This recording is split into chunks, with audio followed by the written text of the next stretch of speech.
We're recording. Okay, here we go. Hey everybody, welcome back. My name is Kayla Fahey-Ahrndt.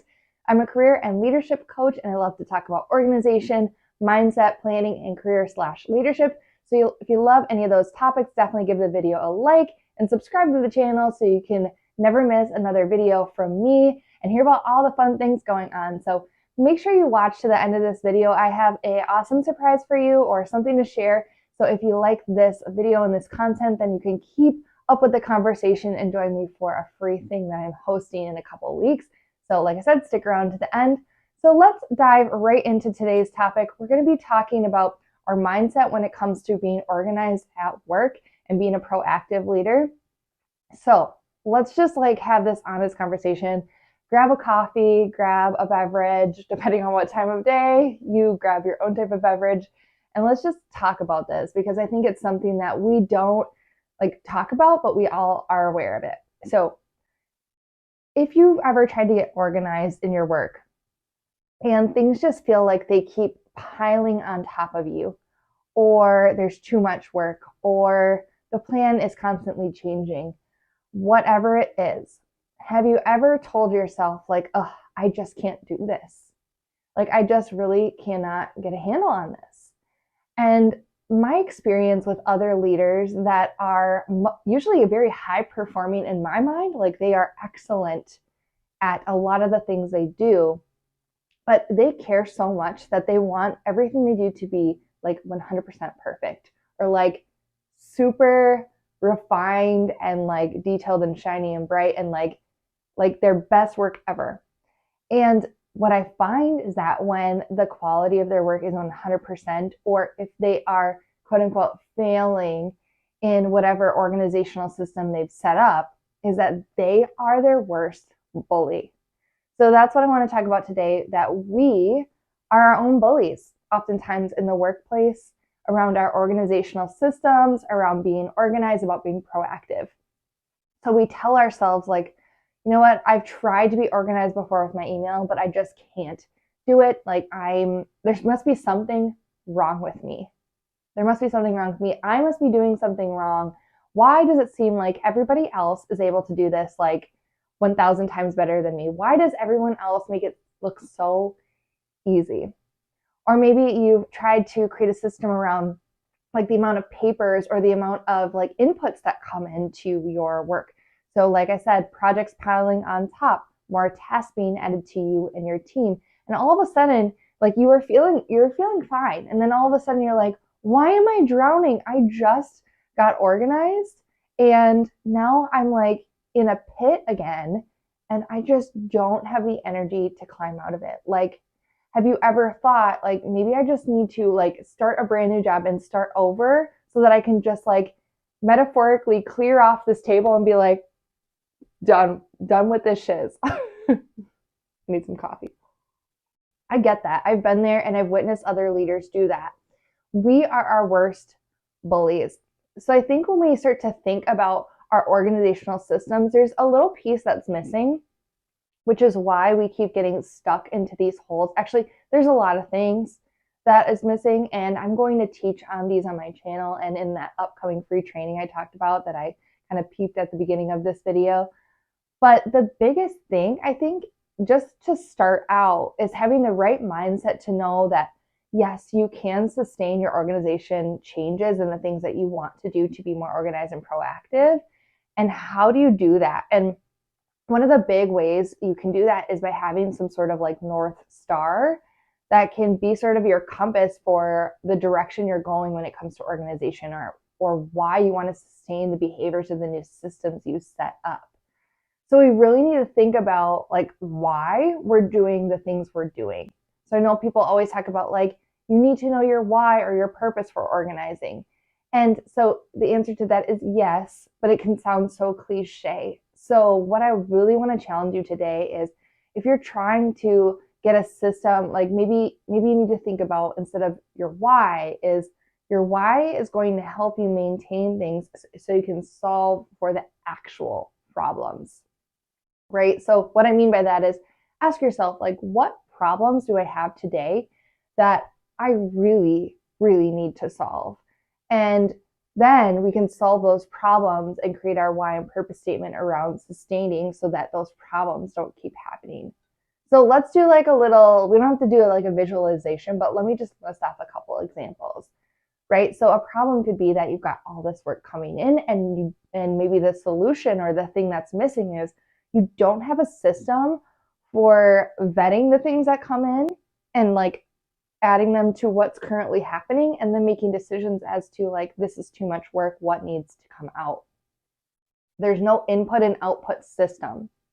So instead, everything just comes in. Like, think of your house. If you don't have a good system for organizing, all the things you buy just come in and things never leave. And all of a sudden it's like, oh my God, I need to declutter, right? That's what our mind feels like when we've got work and organization, things coming in and we don't have a system for organizing it to come in and for it to go out.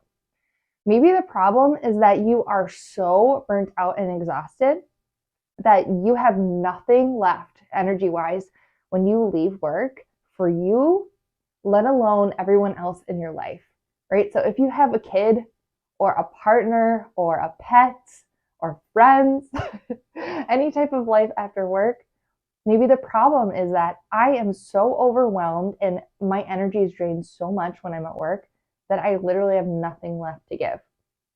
So when we think about solutions, we think about reducing decision making, reducing the amount of energy it takes you at work to remain organized. So like, how could we automate your systems? How can we make it so that you don't have to make as many decisions? How do we make sure that the right people are doing the right work, right?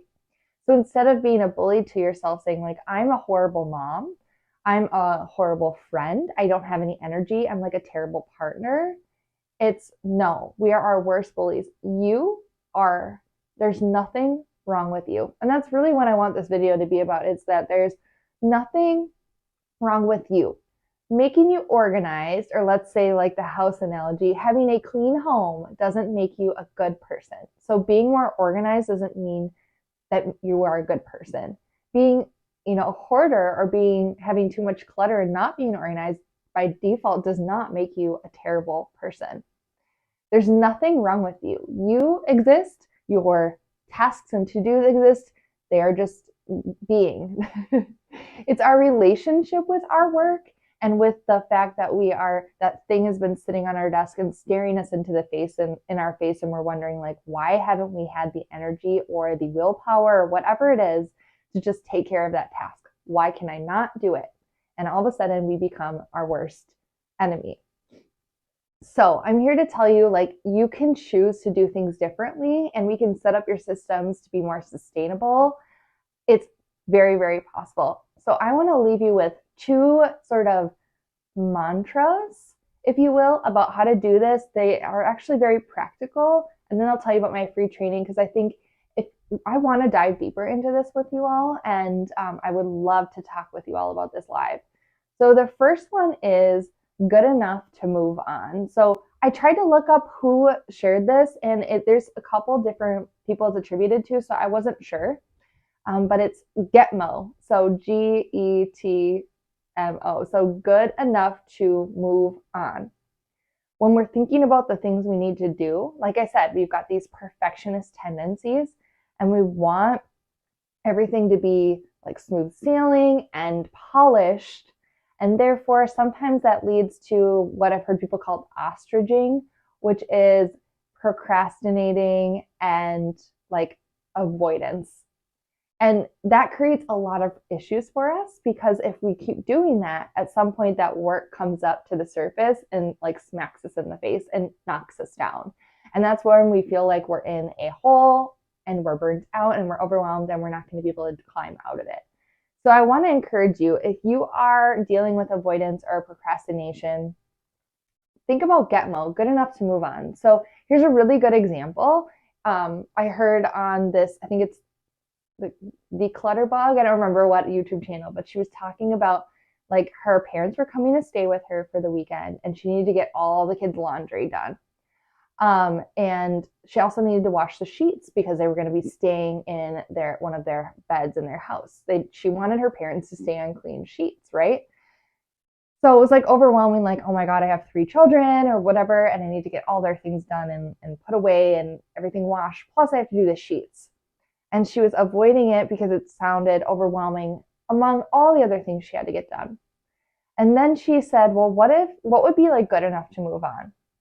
And she's like, you know what? The most important thing is for my parents to have clean sheets to sleep on. Like if the kids need to put away their clothes while grandma's there, or, get help from grandma to organize their clothes when she's there and she's gone for the weekend or whatever, like that's not a big deal.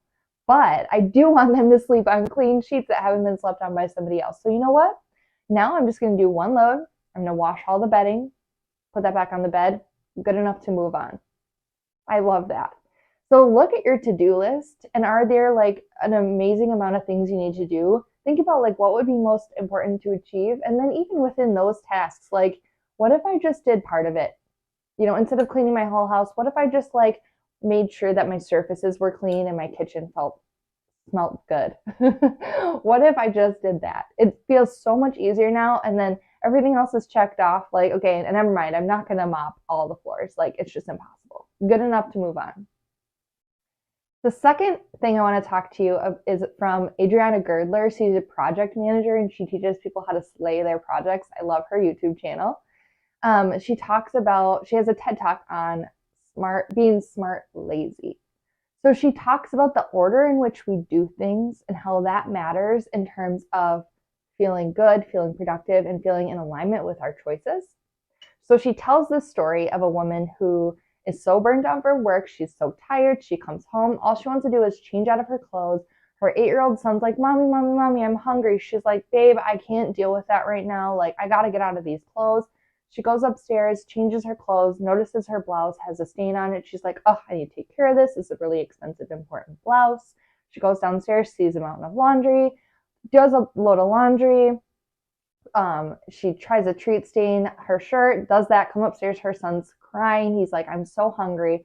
And in that moment, she's hit in the face because she remembers like, oh yeah, my goal was to be like a better mom and like have a nice relationship with my son, unlike my relationship with my mom. And I do this all the time where he's telling me he needs something like food, and now I feel like a crappy mom, right? So the smart lazy thing would be thinking about like what needs to come first in terms of what I'm hoping to achieve with my life. So again, that why. And that why for her is like, I want to have a better relationship with my son. So how could I still accomplish all the things I wanted to do, which none of them were wrong. Like doing laundry was not wrong. Having to shed the day from work was not wrong, right? Feeding her son, she got to it. She fed him. He was fine. But how could she do it in a different order that still had her doing all those things but felt more in alignment? So instead of like getting frustrated, needing to shed her clothes, get rid of her work day, she took a breath when she came in and said, okay, you know what? What if I gave my son a snack now? I'm still in my work clothes. I took a deep breath. I let the day go. Like I let it roll off my shoulders. I gave him a snack. He's happy. He's chilling. Now I'm going to go upstairs, change, notice the stain in my blouse, treat the blouse, do the laundry, come upstairs, and then cook dinner. Like that feels so much better. And my son and I feel like I prioritized him and now I feel good. So being smart lazy is all about thinking like what's most important and maybe thinking about like the order in which we do things. So at work, that might mean having systems to easily delegate to your team so you don't have to think about it or spend time. You're just like, here's the template and the checklist and the toolkit. Let me just like spend 5 minutes with you and talk about expectations and send you on your merry way. Instead of avoiding delegating that thing, knowing you should delegating that thing, and then it comes to the surface, smacks you in your face, knocks you down into the hole again, and you're wondering like, am I good enough? I am so bad at being organized. I am a terrible leader. That doesn't feel good, right? Smart lazy. So I love these concepts of GETMO, good enough to move on, and being smart lazy, thinking about the order in which you do things and the most important, the priorities to be in alignment for what you value, what you want to do, how you want to feel as a leader. So if you want to dive more into this mindset and then like practical things like the GETMO and the smart lazy and the frameworks and automating your processes, I'm so excited to let you know that I'm hosting a 4 4-day free boot camp. It's called Organized AF. I had to go with a cheeky name because I was like, you know what? I told my husband, I said, I just want to host like a challenge that's called like Organized as F. And he's like, well, why don't you just do that? Like, you know what? I'm going to, because in this life, like, we got to have a little fun. We have to have a little spice. And like, I just want you to know, like, what everyone else is thinking is, I'm sure what you're thinking. It's like, I wish I was organized as F. So we're doing that. It starts June 26th, Monday, and goes through Thursday, June 29th. If you show up and do the daily challenges I have, you will be super organized and be well on your way to be feeling better about yourself being organized and stop being your own bully and making work feel, dare I say, easy, maybe a little bit magical. Like, how does she do that type of thing? And so if you do all those things and let me know at the end of the 4-day challenge, I'm going to be doing a drawing to do 3 months of free one-on-ones with me. And I've got other surprises and different things up my sleeve. So I cannot wait to do this challenge with you. I'll be going live every of the 4 days here on YouTube and on the private pop-up Facebook group. So if you're interested in that, want to hang out with me on those days and other group of professionals and leaders, find the link in the description below and sign up. And I will send you all the deets right into your inbox, as well as right after you register, it'll come up on the screen and tell you what you need to do, which is just show up and mark your calendar. So I hope you enjoyed this video from me. Let me know, like, are you your own bully? Like, what mindset things are you dealing with right now, and how have you worked through them? Or is this something that resonated with you? I'm just curious. I'm sure I'm not the only one, or I know that if you're feeling alone, that you are not. So, all right, everybody, I hope you are well. Take care, be a light, and until next time, I will see you in the next video and hopefully in the 4-day free boot camp coming up on June 26th. All right, bye.